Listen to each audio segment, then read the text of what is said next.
a weekend of college basketball and well, before we start, brother, I just want to say last night on 60 Minutes there was a profile on Dave Kindred, who's a very famous writer and sports writer, brother. Yes, sports writer. Okay, well, he's a writer too.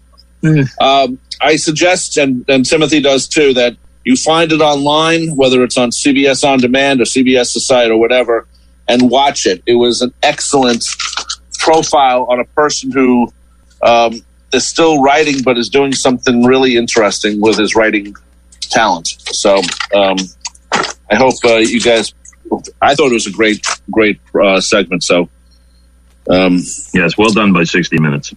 Yeah, so look forward. It's very good. Okay, let's start our show, brother. The NCAAs are going on right now. I think we'll start off with the game that was the shocker, at least to me. UCLA, which is seed number 11, shocked Alabama, seed number 2. They beat them 88-78, even though the game regulation time ended with a tie when Alabama scored a 3-pointer.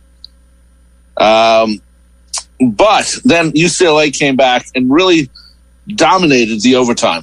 I mean, it wasn't even close. Yes, they pulled away quickly. Yeah, I thought this was the game of the weekend only because UCLA is at number 11. And, at this point, you don't start to see those teams staying around. So I was very impressed with the game last night for them. Yeah, it was a surprising game in a lot of ways because UCLA, like you said, they had a lead. They didn't really protect the lead as well as they should have because everybody said in the last couple seconds UCLA got the ball with like about 4.5 seconds left, and even Charles Barkley was saying, "Look, you foul. Do what you can, but you foul Alabama and don't let them shoot the 3 because if you foul them, they get 2 free throws." So then what? If they're down by 3 and they get 2 free throws, they can't do anything to hurt you. So instead, What happens? They inbound one pass, go over midcourt, then another pass to a guy who's wide open at the top of the key. It was still a deep shot. It was at least a 25-footer, if not maybe 30. But he was wide open. So, and these days, let's face it, a 30-footer isn't a big deal these days. These kids practice these shots because they see Steph Curry and Russell Westbrook just chucking threes from all over the place. So the kid gets a good look. Nobody's come close to fouling him, and swish. And now we have overtime. And I think a lot of people probably thought at that point, well, you know what? UCLA's done. They screwed up. They didn't do what they were supposed to do. Their defense was kind of lazy and kind of haphazard, and they're going to lose, and they're going to get what they deserve because they didn't finish the game. And instead, UCLA came out and just hammered Alabama. Alabama was the team that had nothing left. Alabama was the team that should have been taking the momentum of this big shot at the end of regulation, and instead UCLA was the team that said, all right, you know what? You're going home, not us. So, very exciting ending, very, very surprising overtime. Because you look at it, UCLA scored 23 points in overtime. All right, overtime is 5 minutes. Right. And this came after they scored 25 points in the entire second half, which is 20 minutes. So it tells you what happened in the overtime. UCLA turned up the pressure, turned up the tempo, and basically ran Alabama off the court. 2 things for Alabama. Number one, their 3-point shooting was terrible. And that was, sadly for me, because they knocked out Maryland in the previous round. But that was what they beat Maryland on, was they couldn't miss from 3 points against Maryland. Secondly, Alabama from the free throw line was abysmal. 11 for 25 from the free throw line. Now, when you're talking about a team that goes to overtime, that to me is the first thing I look at when I see teams going to overtime, is how do they shoot from the line? Because that's where it's preventable. You make one free throw, one more free throw, and the game's over. That's right. So 11 for 25, that's 44% from the free throw line. It's disgusting. So Alabama, as far as I'm concerned, they have nobody to blame but themselves because their shooting was just terrible. And UCLA at number 11, and let's not forget, they were one of those first 4 teams, brother, that played on that Thursday night. They were an 11 seed. They were just they were a team that was one of the last teams just to get into the tournament. And now they're in the Elite 8. So not bad, man. It's a shocker, to say the least. So then you have other games with the men's division. You have number 1 Gonzaga versus Creighton, number 5, 83-65. Not much of a game there, But Gonzaga is, Gonzaga is showing how good they are. They're showing how good they are. They're showing how deep they are. And for anybody who may have thought before the tournament started that, there's no way that Gonzaga goes undefeated and wins the tournament. Yeah, there's lots of ways that can happen. That's a really, really good basketball team. And it's going to take a hell of an effort, and it's going to take a hell of a team to beat Gonzaga. This Gonzaga team, let's face it, even though it's obviously been a very weird season, and we're still dealing with COVID, and teams have had to take long breaks during the season because the teams came down with COVID, or the coach came down with COVID, and who was it? Iona had a break of something like 50. I think it was 54 days or something like that, where they didn't play a game because of COVID. That's just one team. There were a lot of teams in that are now in the tournament had to go weeks without playing. But in this craziness of a season, we might wind up with one of the best teams in college basketball history. And if you go undefeated and you win a national championship, and you can look back and say, well, you know what, we took on everybody and we beat everybody. You do that, you are no doubt one of the top 10 teams in basketball history, because it's rarely been done. It hasn't been done since 1976.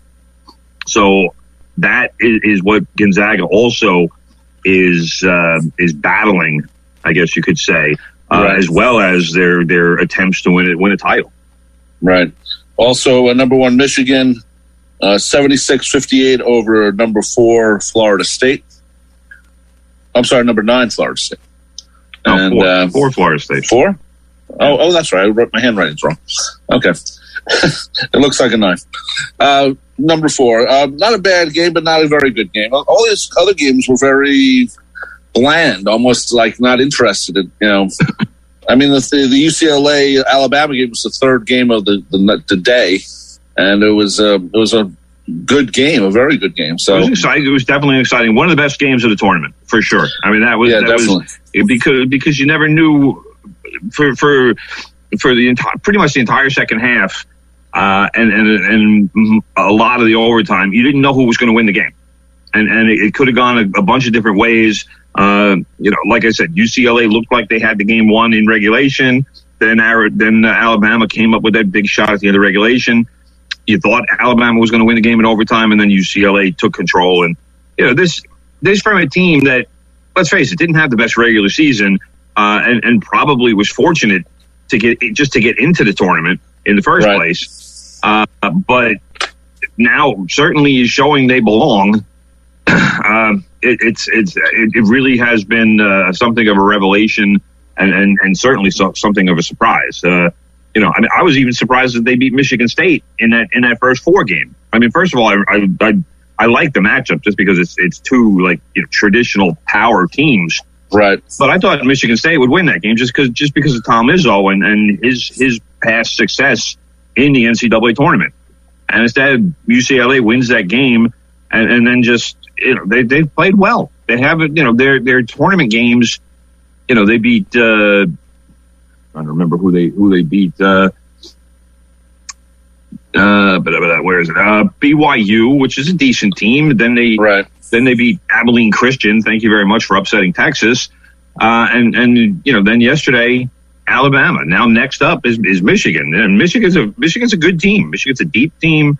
It's another game. A hell of an effort is going to be needed because Michigan is I don't think they're as good as Gonzaga, but they're pretty deep like Gonzaga, and they have they have a lot of real solid talent on that roster.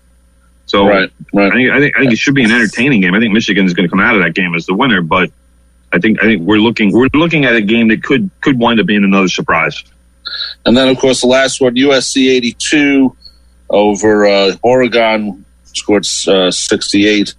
Again, not a very good game, but it's three medium games and one really good game. I think is the best way to look at what the whole weekend. Well, at least yesterday. Yeah, so. I mean, I was disappointed with that Oregon USC game only because of how it impacted my brackets. I had Oregon going to the Elite Eight, so that would have been a big boost for my pool. Of course, brother. But that being said, brother, 3 of my Final Four picks are still alive. I do have Gonzaga, Baylor, and Houston still alive. I also had Texas going to the Final Four. I have no idea what I was thinking on that pick. But I also picked Houston to beat Baylor in the Final Four, which is a pick I am now regretting, because I do think it's going to be Baylor and Gonzaga in the final. They both of those teams have really shown thus far in the tournament that they are the best 2 teams in the country. That'd be a great final. It would be. What's happening with the Elite Eight, brother? We're down to the Elite Eight now. Give a little background on a couple of games we're going to see. Well, I mean, the game I think that most people are looking for. I mean, Baylor Arkansas should be a good game. It's a 1 versus 3. And I think that's one game that it depends on what you like. I know you like your upset teams, bro. Like Oregon State, those are your Oregon State. For anybody who's seen the show or listened to the show, they've seen that my brother has an Oregon State shirt that he loves and that he wears sometimes when we do the show. Yeah. My brother's big Beavers fan. Well, it's a nice shirt. Let's put it that way. Yes, but that's Houston is playing Oregon State, which is a 12 seed, and that's a game for can a 12 seed make it to the Final Four? It's the same thing as UCLA as an 11 seed. Can they make it to the Final Four? I mean, it's something that rarely happens. Is a double-digit seed making it all the way to the Final Four. But there's those 2 games. That's Houston is in the Midwest region, and Michigan and UCLA is in the East region. How many times do you say UCLA is in the East region? But everything's in Tennessee, so it doesn't really matter. Right. But and then we have Gonzaga and USC, which should, to me, I can't imagine that USC even comes close in that game. I think that we're looking at Gonzaga by 15. But like I said, that Baylor Arkansas game in the South region, that should be by seeding, it should be the most competitive of the 3 games. But I don't know if Arkansas has enough to stay with Baylor. So I don't know. I mean, it should be some good games, but there's also, in 3 of them anyway, there's also the possibility of some really lopsided final scores. Right. So, but I feel like Oregon State, you have nothing to lose by playing your heart out. I mean, or just going crazy, because if you lose, well, you expected to lose. If you win, then you're in the top 4 and becomes a whole different ballgame for them. Well, I mean, it's all about, same with UCLA. Yeah, it's all about the matchup, and it's all about can you exploit what you do well against that team, and I don't know if UCLA can do that against Michigan. And again, a lot of it comes down to shooting. And if, I just mentioned Alabama before, but Alabama is a 3-point shooting team. And against Maryland, they hit 50% of their threes and just ran away from Maryland because they just wouldn't miss. And, in the last round, against UCLA, Alabama they couldn't hit a shot. So, nope. That's the matchup. And I don't, it's hard to say how much UCLA had to do with that because Alabama had plenty of open looks. But again, when you shoot 44% from the free throw line and you shoot 25% from the 3-point line, chances are you're not going to win the game. And the fact that it was that they almost did, if they would have won that game with those stats, it would have been one of the all-time wins, because they would have won and still played terribly. But sure. We'll see what happens. We'll see. Can UCLA call up the ghost of John Wooden and go up against Michigan? It'd be interesting to see how many. Well, actually, you can't because of what's going on. But if it wasn't COVID time, you'd like to see what UCLA, champions or great players, the Bill Waltons, I was going to say Lou Alcindor, Kareem Abdul-Jabbar, and even Bobby Warren, of course, who was an actor. Hill Street Blues. Hill Street Blues. He was a teammate of Lou Alcindor / Kareem Abdul-Jabbar. Right. So it'd be interesting to see that. Just to see who would show up. But obviously, it's going to be limited amount. They'd have a crowd for sure. Oh yeah, and also quickly, brother, the women's NCAA basketball tournament's happening. Stanford, number 1 Stanford is going to play Louisville on the 31st at 1 a.m. Wow, that's that game's in Texas, so it's 11 o'clock our time. Yeah. I don't know. Are you sure you got that listed right? I thought I saw it on there. If you look on their bracket, and then UConn versus Baylor tonight at 11 p.m. And I think they're trying to play late, so. The men's division plays first, and then there are men's games tonight. So I guess maybe that's what it was. And my Terps lost to Texas yesterday, so they can't win the women's tournament. I thought they had a really good shot to actually win it. But I got Monday, March 29th. I got UConn against Baylor at 7 o'clock on ESPN. 7? Okay. Yeah, 7. It says here. I don't know. I looked on the bracket. I went to their bracket. So don't look on their bracket. They don't know what they're doing. And then I got Arizona and Indiana at 9 p.m. Both of those games are at the Alamo Dome. Oh, okay, well. And then Tuesday we got Texas against South Carolina at 7, and Louisville versus Stanford at 9. Okay, so, and then the final is on for the women.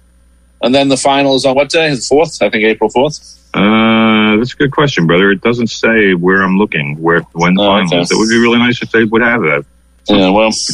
You think they would have good information like that?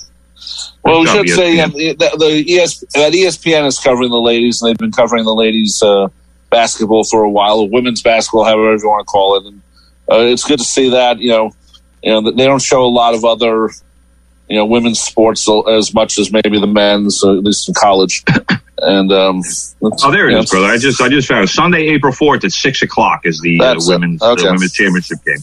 There we go. Okay, great.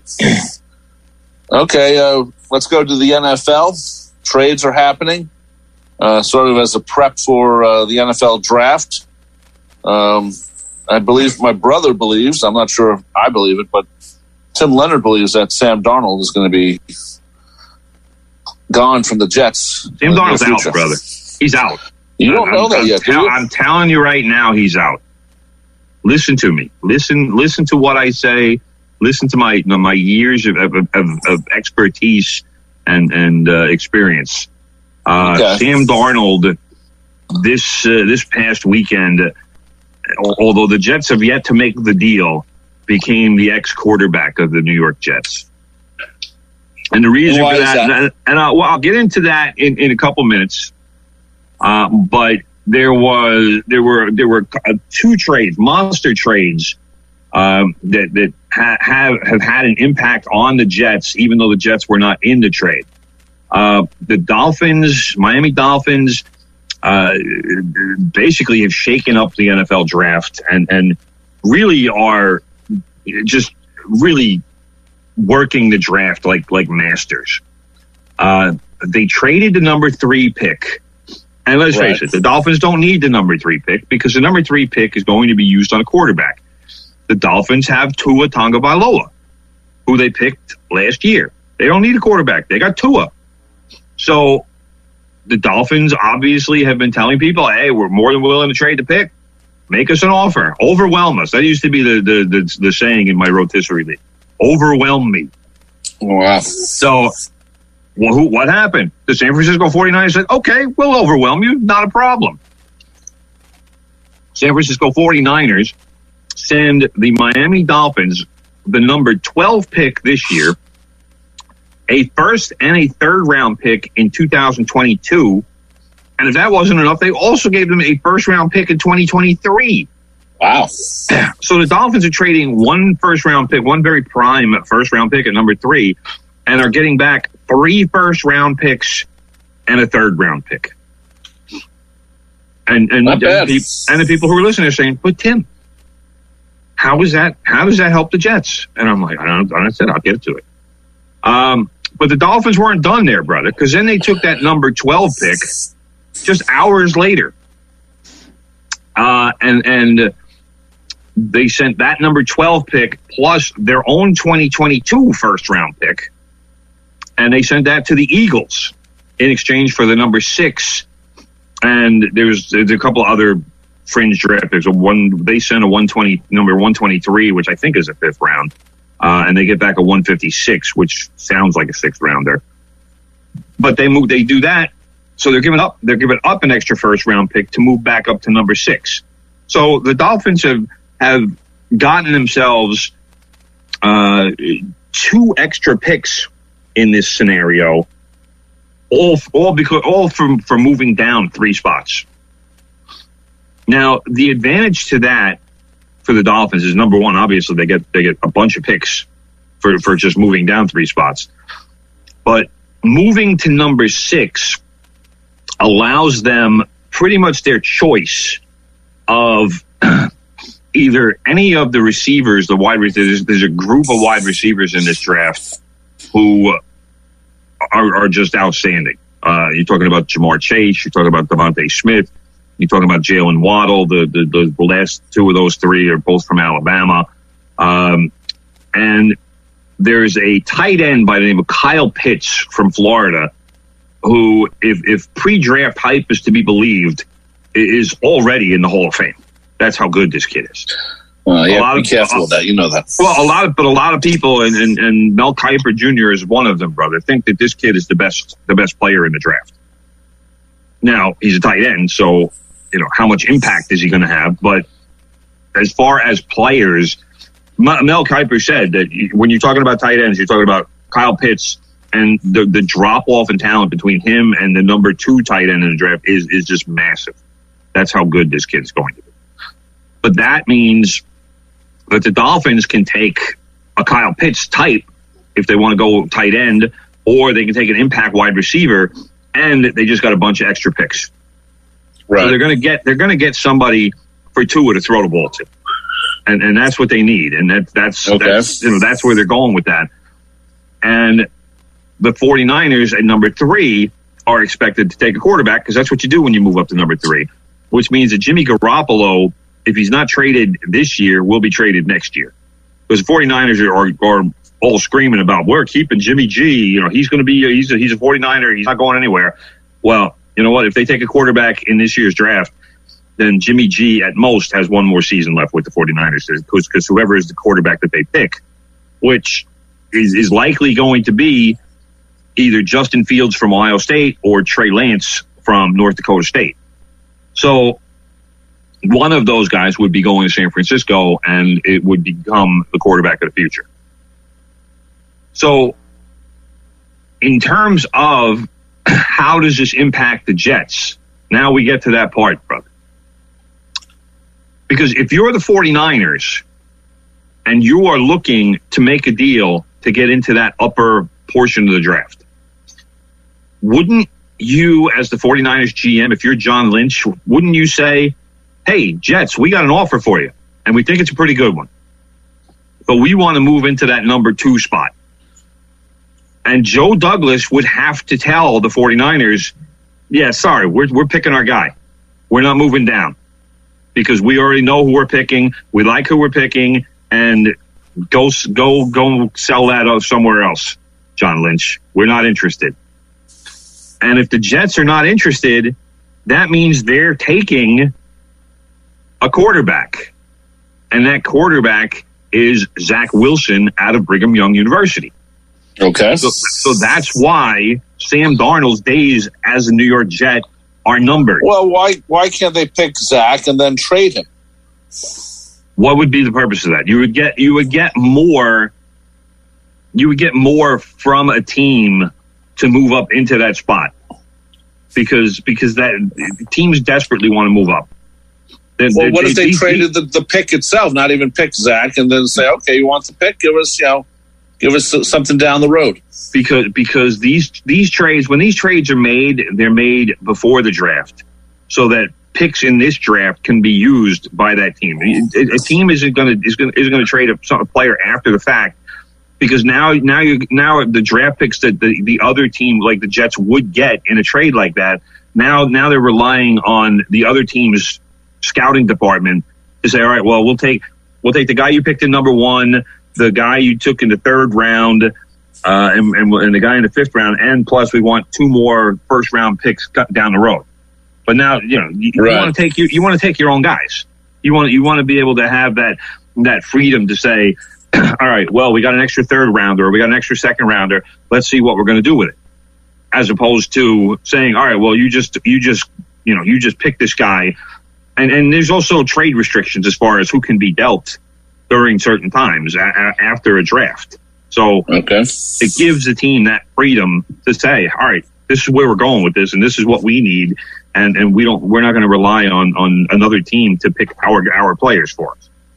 So that's why there was as big a news item as these trades were, and I was certainly surprised, not only with the first trade. I wasn't so surprised by the first trade because the Dolphins have been seen as the team most likely to give up an early pick because, like I said, they don't need a quarterback. But I was surprised at how it went with the Dolphins moving down to 12 and then back up to 6. That was the part I didn't expect. But the Dolphins at this point have so much draft capital that it wound up being a good move for them. Because now they're pretty much guaranteed to get the player they want at 6, as opposed to seeing who is going to slide. Because all those players, all those wide receivers I mentioned before, have a chance to be drafted before 12.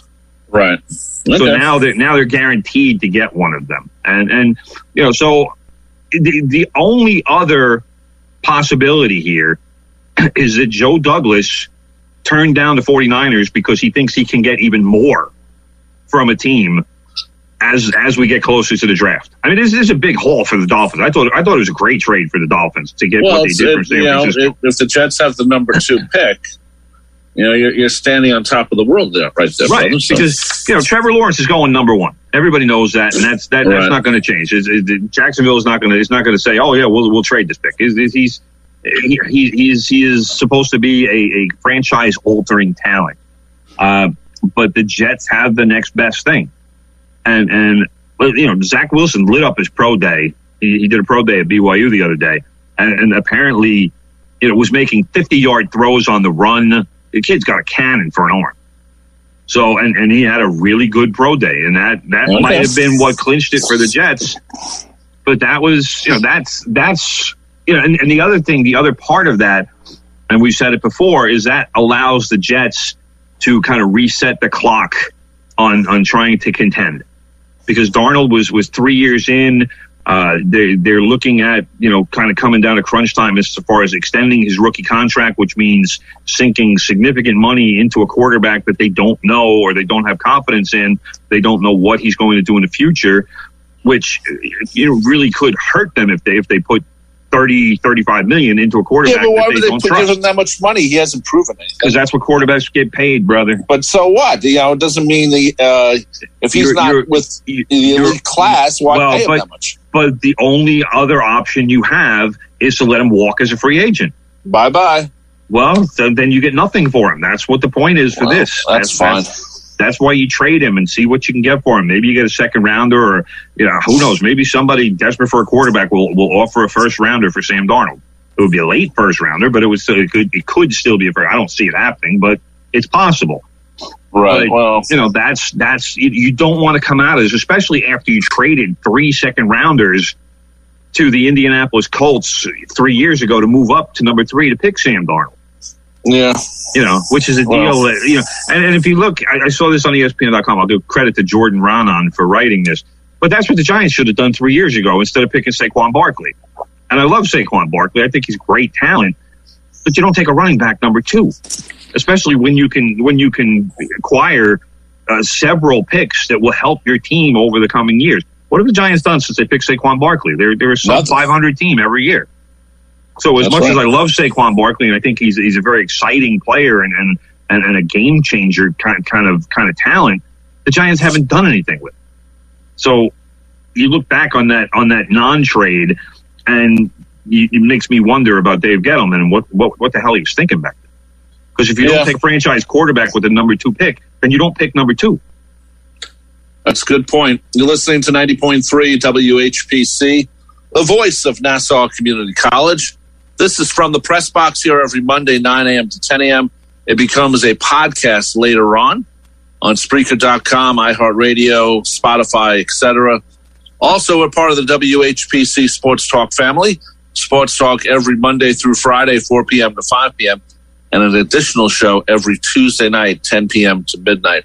I'm Rob Leonard, and of course, joining me is my brother and award-winning sports writer, Tim Leonard. So, brother, the Yankees... Yeah, stellar promo, bro. Stellar promo. Thank you. Nice I practiced it. Good job. Major League Baseball starts on Thursday. How about that? You got the Yankees versus Blue Jays, Mets at Nationals. Is everyone ready? I guess is the best way to look at, I hear tickets are going very expensively online because there's only a certain amount of tickets 20% available. 20% right now. 20% for the Yankees. The Yankees' capacity for opening day will be, if memory serves, 10,400. Right, because they have 50,000 seats. 10,800, my bad. Yeah, and the Mets have about 8,000, 8,600. 8,000. I've heard 8,400 for the Mets. And obviously both teams are hoping to increase that number sometime in May is what I'm hearing. But yes, Thursday, brother, it might be April Fool's Day, but it's no joke that the baseball will be starting, and that Garrett Cole of the Yankees will be throwing the first pitch of the season against the Toronto Blue Jays at 1:05 at Yankee Stadium. I know I'll be tuning in. Of course you will, brother. Expect that pitch to be a fastball for a strike, by the way. You sure? Is there a bet on that? Oh, I would put money on that. If you can get a prop bet for that, go for it. You'll make money. Okay, and the Mets are playing at the Nationals at 7 p.m. Yes. So Jacob Degrom against Max Scherzer, battle of former Cy Young Award winners at 7 p.m. on ESPN. I'll be tuning in for that one too, brother, because that's going to be a great matchup. That's going to be it's a lot of fun. A lot of fun to watch. It should be a 2-1 game, but who knows? It might turn into an 8-7 game. Who knows? Also, Uncle Stevie, he had dinner with Francisco Lindor. Lindor, bro. Lindor, same thing. And he's a baseball player, not a chocolate. Whatever. He complained about his ravioli, he said. I don't understand how anybody gets bad ravioli, brother. And I especially don't understand how a billionaire gets bad ravioli. Well, was it down in Florida? Do they have any Italian restaurants in Florida? To be honest, I didn't research the story that much to find out where they ate. I have to assume it was in Florida because that's where Francisco Lindor is. So I mean, it wasn't like they were in Queens or something or Brooklyn. And, where it really is impossible to get bad ravioli. If you got bad ravioli, someone would come and beat you up. What's this bad ravioli? Give me some more. Give me some chicken parm with it. So anyway, the offer right now is about $300 million. And Lindor has said that he doesn't want to negotiate after the season starts. So there's 3 days. They have a few days to get it done. Actually, 3 days or 2 days, really, depending on how you look at it. Let's look at it this way. I mean, first of all, when you look at some of the contracts that have been signed recently, you're talking Mookie Betts for, what was it, 360-some million. Then you're talking Fernando Tatis. That's the question. You know what? Probably.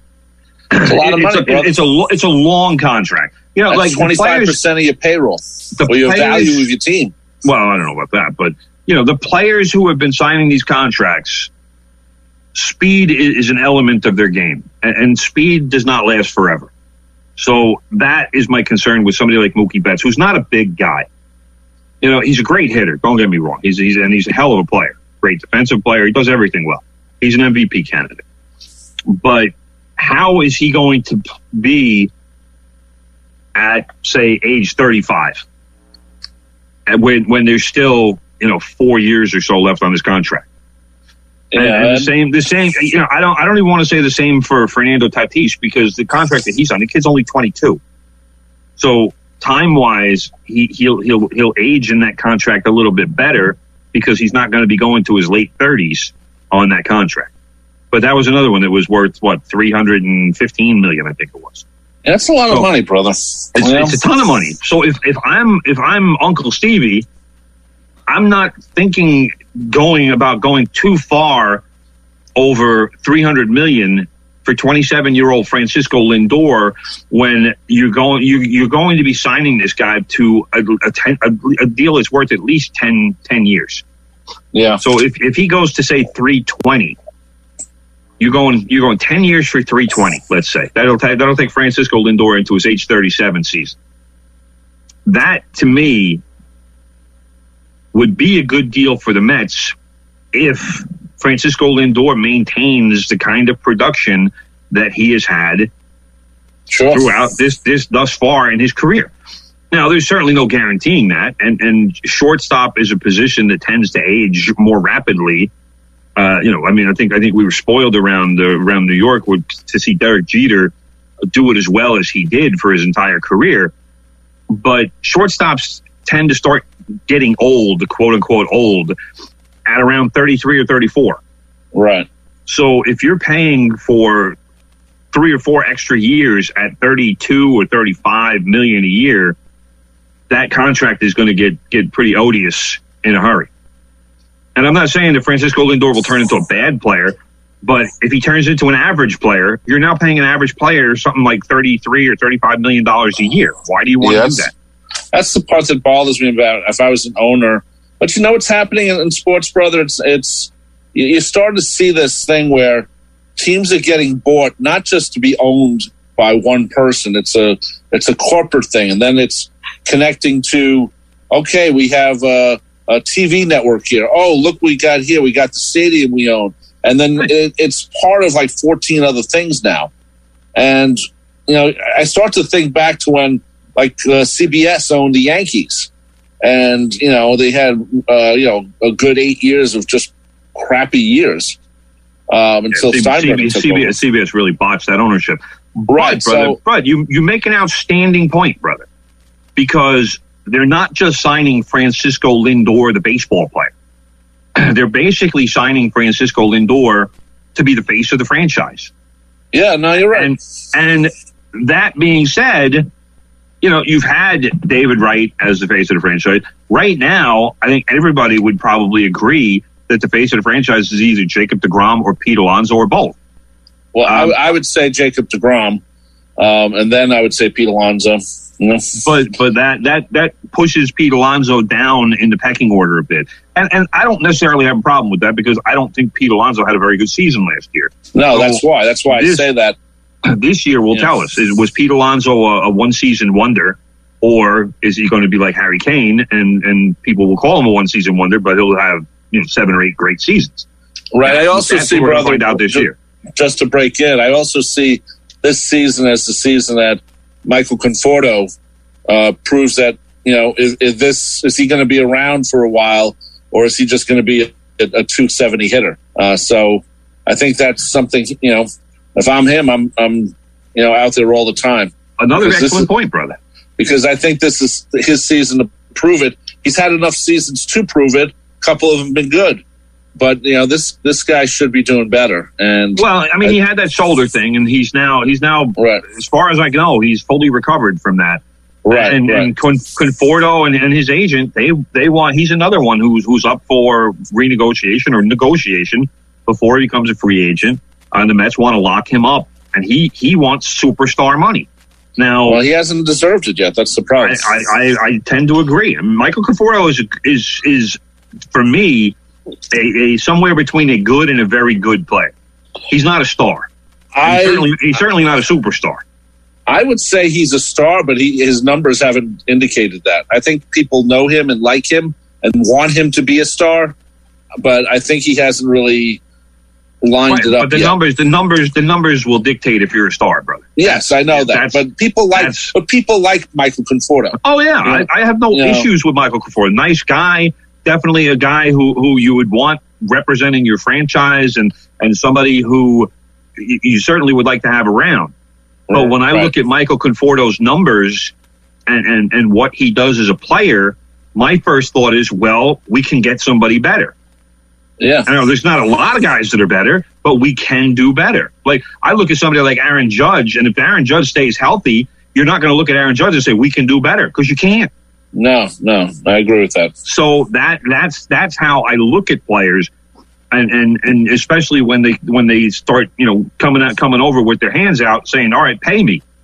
And that's where we're getting to with Michael Conforto, and that's certainly where we are with Francisco Lindor, and we've been there with Lindor ever since that trade was made, because that was the whole point of the trade. Are we going to sign him to an extension? The advantage for the Mets right now being that there are going to be a ton of star shortstops in the free agent market after this season. So if the Mets and Francisco Lindor don't make a deal, there's going to be 3 or 4 other ones, assuming they don't sign with their current teams. Corey Seager with the Dodgers being one of them. I can't see the Dodgers letting Corey Seager go. But there are going to be several good shortstops available in the free agent market. Well, I think part of Francisco Lindor is, you want that face of the franchise, and Uncle Stevie wants to move in and make sure that happens, because then if you don't want to carry it over, and he doesn't have to answer all the stupid people on Twitter and stuff. So I think that's part of it. I think personally, I would sign Francisco, but I don't know if I'd sign him for all those years. Maybe he's gonna want 10 years, and in fact, he probably wants 12. Yeah, but if you can get him for 10, I would. If I'm the Mets, I would not find it totally disgusting to do a 10-year deal for about $320 million. Because by the time that contract ends, we're going to have a $40 million player in Major League Baseball. Yeah, but I'd rather have an 8-year deal. I know it's not going to happen, but if I was the Mets, I would say I'd like an 8-year deal, please. Yeah, but that's not going to happen. Unless they offer him $35 million a year, so whatever 8 times 35 is, then that's what they'd be looking at. If you do fewer years. If you do fewer years, you can get away with it, but you have to pay them more money. Yeah, well, 35 million times 8 would be 280. 280. Yeah, and then the last 280. What? 8 years, 280. I mean, could you live with that?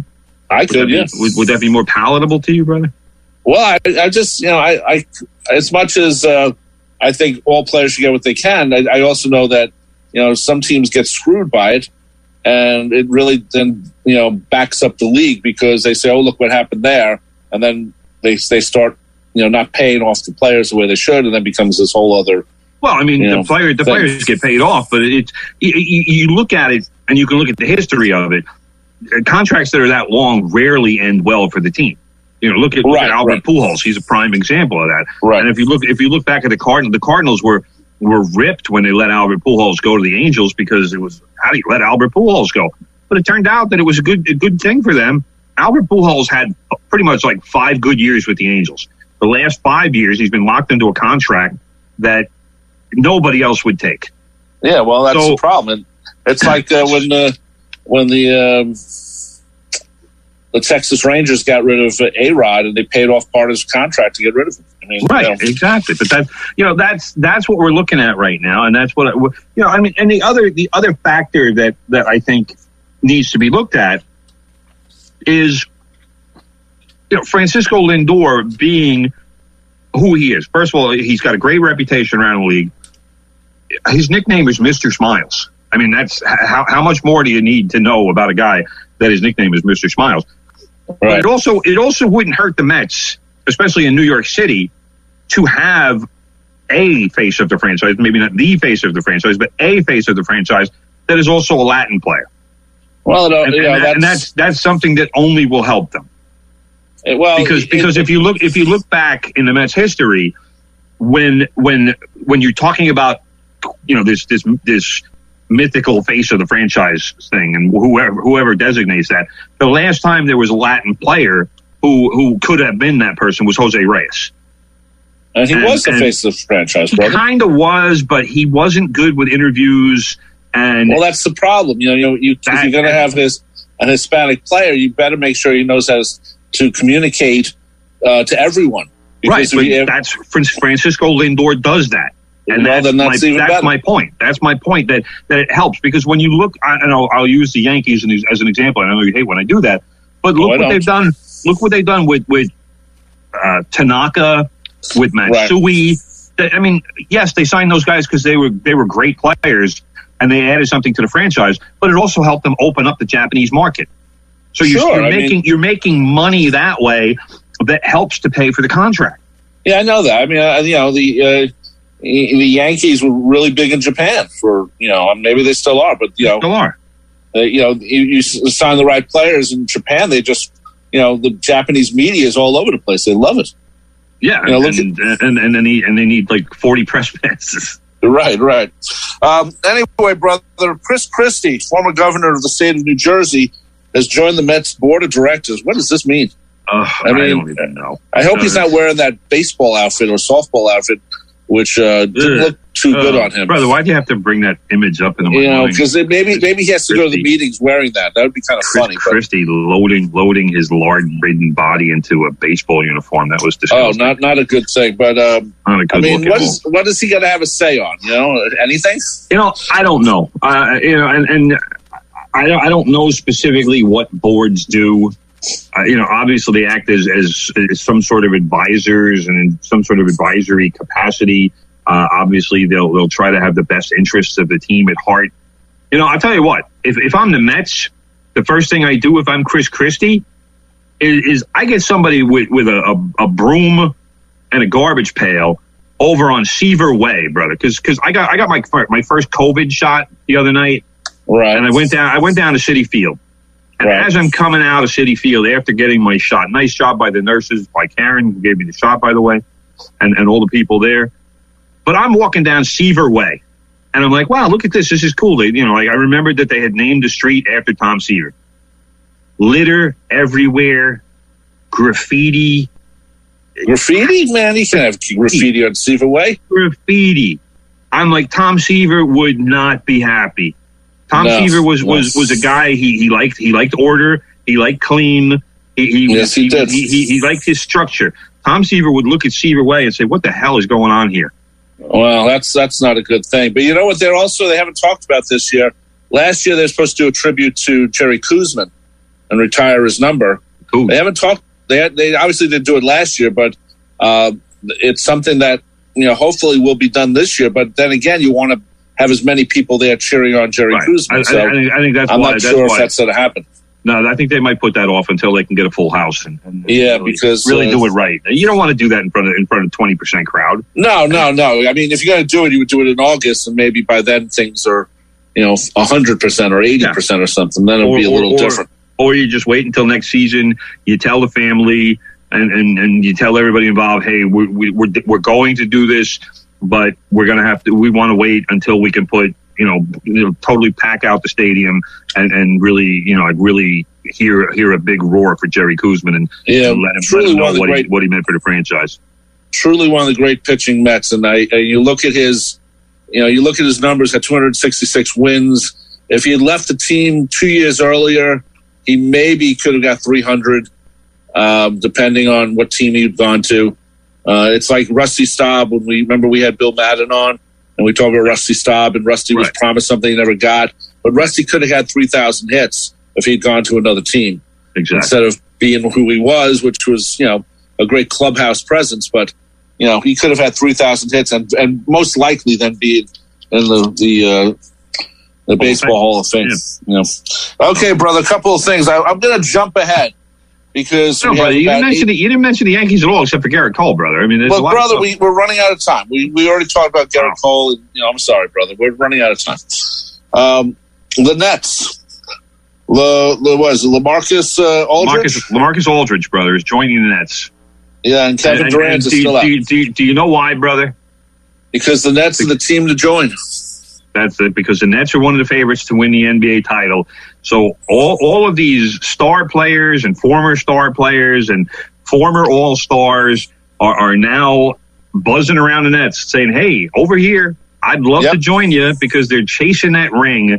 And Lamar Aldridge got a contract buyout with the San Antonio Spurs, who he's been with for several seasons. There was 6 seasons with the Spurs. And LaMarcus Aldridge is joining the Brooklyn Nets. And that's good, because the Nets need some size, and Aldridge gives them size. He's a forward center. He's averaged 19.4 points and 8.3 rebounds in 15 NBA seasons. Obviously, he's not that player anymore, but he'll be a solid guy off the bench. They'll give him some minutes. He's probably going to cut into DeAndre Jordan's minutes at center. But the Nets definitely need a presence under the basket, and somebody who also can shoot from the outside. He's not a post player per se, but he's a good rebounder, and that's something that the Nets need. And that's on the heels of Blake Griffin joining the team in a similar way, because he got a buyout from the Pistons and then joined the Nets. So this is what happens now. At this point in the NBA season, is all of these players who are on contracts that are about to expire get bought out by their teams, and then they become free agents, and they can sign with whoever they want. And then they say, oh, all right, where am I going to play so I can maybe get another contract out of this? And also, where can I win a ring? So and the that's Nets, where we are. The Nets are a desirable location right now, brother. If the Nets win the championship, it would be the first time since the ABA days. There's going to be a lot of pride in Brooklyn, brother. A lot of pride. I'm telling you. I hope Brooklyn is willing to share the championship with the rest of the boroughs. Yeah, well, we'll see what happens. Long Island. Of course, the Knicks are doing very well. They're going to make the playoffs if everything works out for them. I mean, they should. They should. I mean, they're playing very well. You didn't expect this. We didn't expect this at the beginning of the season. I thought it was going to be a much worse season. It's you get a new head coach, you change things around. Boom. That's what happens. I expected improvement, brother. You recall I said to bet the over on the Vegas you did say that. Of whatever 22.5, 23.5 wins for the Knicks, which they've already passed. Right. So if you followed my advice, you're on the plus side. So congratulations. And assistant coach Mike Woodson has signed a 6-year deal with Indiana University to be their head coach. Yeah, 6 years? Is that right? He's never been a college coach. Never been a college coach. 63 years old. Mike Woodson is an alumni of Indiana University. Was a very good player for them back in the day. I remember. But obviously back in the day, because he's 63 years old. It's been 40 years since he was on the campus at Indiana University.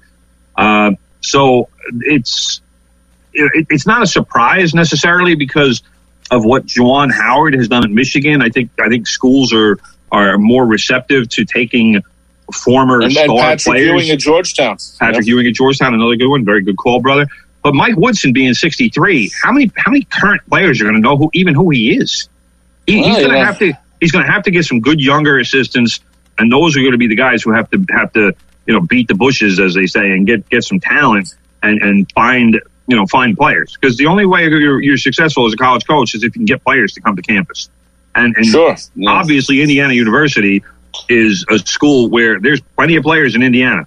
You just have to get them to stay, and you have to get them to come to Indiana.